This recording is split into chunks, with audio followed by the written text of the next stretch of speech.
Hi, it's Tarrant. And Stella from Meeple University.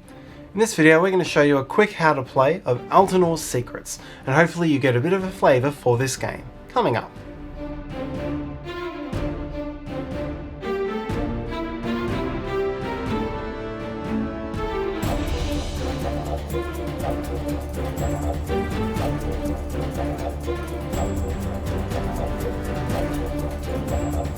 We do lots of how to play, live playthrough videos and more. So if you're new here, please consider subscribing and hit the bell to be notified of our new videos. If you find value from this video later, please hit that like button, subscribe to us and hit the bell. Leave your feedback in the comments for others to find. For now, let's get to the table. Altenor Secrets is a quick-playing tactical battle game set in the rotating halls of Altenor. The game plays 2 players in 45 to 90 minutes, is of light to medium complexity, and was published by Power of Gamers. Here you can see the final version of the board, including the full solid underboard, which will be standard with the base game, although for the rest of this video we'll be demonstrating with an earlier prototype. The standard game will come with character standees, and the minis you see here will be available as Kickstarter extras. In Altenor Secrets, each player plays as a guild of adventurers, battling each other in the Tower of Altenor, a mysterious tower of rotating rooms. The game is a tactical battle over 4 rounds, each player battling to score as many points as they can by holding rooms, Atorium artifacts, and other objectives at key moments in the game, and the player who gains the most points wins. To begin the game, each player controls a team of 6 characters. 1 fighter, who gains a benefit in combat. 1 dial holder, who controls the rotation of the board. 2 runners, who can move more swiftly than the others. And 2 beginners, with no special power. 4 of the 6 will begin the game in play. Back and forward, each player activates 1 character at a time, taking 2 actions with it. This will often be to move, either walking 1 hall or running 2 halls in the same direction. And either way, interacting with your new hall, which could include being slowed down by water, or being caught in a trap, which might either harm your character or cause the ring you're on to rotate unexpectedly. Your other main type of action will be to attack your opponents, either to harm them in combat, attempt to steal their treasures, or simply push them around. The game uses a simple card-based combat mechanic. Each player holds cards ranging between 2 and 6 and discards 1 randomly to begin the game. Each player simultaneously chooses 1 card. These are revealed, and then the attacker adds 1 and any fighter in the combat adds 1. Higher score wins. The cards you've played aren't taken back into hand until you're out of cards, balancing the combat values over multiple rounds. Alternatively, if you just want to push your opponents around without harming or robbing them, simply roll a die, and anything but a 1 is a success. Most critical to the game is the player's manipulation of the board.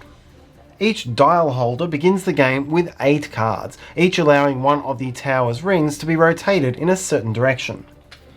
Most of these are played as free actions on the dial holder's activation, but 2 of them are interruptions, which you'll play after an opponent has announced an action, but before they've resolved it, giving you the opportunity to rotate the board to disrupt their plans. All cards are single use, but can be replenished at the nexus in the centre of the board. Altenor Secrets is a tactical objective-based game, and there are 4 main ways to score. By holding both of the objective halls at the end of an activation, by holding treasures at the end of a round, by holding both base camps at the ends of round 3 or 4, or by eliminating the opponent's fighter in combat. Fighters and other major roles have 4 health, while the beginners start with 3. Completed objectives are marked in the round they were completed on the scoreboard, and points are counted up after 4 rounds of play, with some objectives being worth more than others. Additionally, Prior to the game, each player places a bet on which of the 4 objective types they plan to specialise in, and will score up to a bonus 6 points based on their success in that objective. Further special abilities are available to give the players tactical advantages. Among the asymmetrical guilds, the Atori Scholars have more flexibility to rotate the dials, and the Alchemists can more effectively defend treasures from being robbed. And among the once-off ability cards are surprise actions, increases to defense or attack, and so on. Overall, Altenor Secrets provides a tight and quick tactical battle, with only 4 rounds, only 2 actions per character per turn, and the ability to interrupt an opponent's precious action with an unexpected ring rotation. Efficiency is paramount as players fight for points. But defensive tactics cannot be ignored, as the points your opponent will gain for knocking out your fighter are plentiful. The multi-dimensional considerations of managing the 5 rings into a layout which best suits your game is in itself an intricate chess match unique to this game. For a simpler contest, there are also rules for a straightforward, dice-based battle instead of the more strategic card play. The base game comes with 6 asymmetrical guilds and 16 special abilities, with more available through the campaign. And that's quick how to play for Altenor Secrets. We hope that you enjoyed the video. We are using a prototype copy of the game, and so the rules and components may not be final, and do check out the project page for this game. We'll put a link to that in the description below.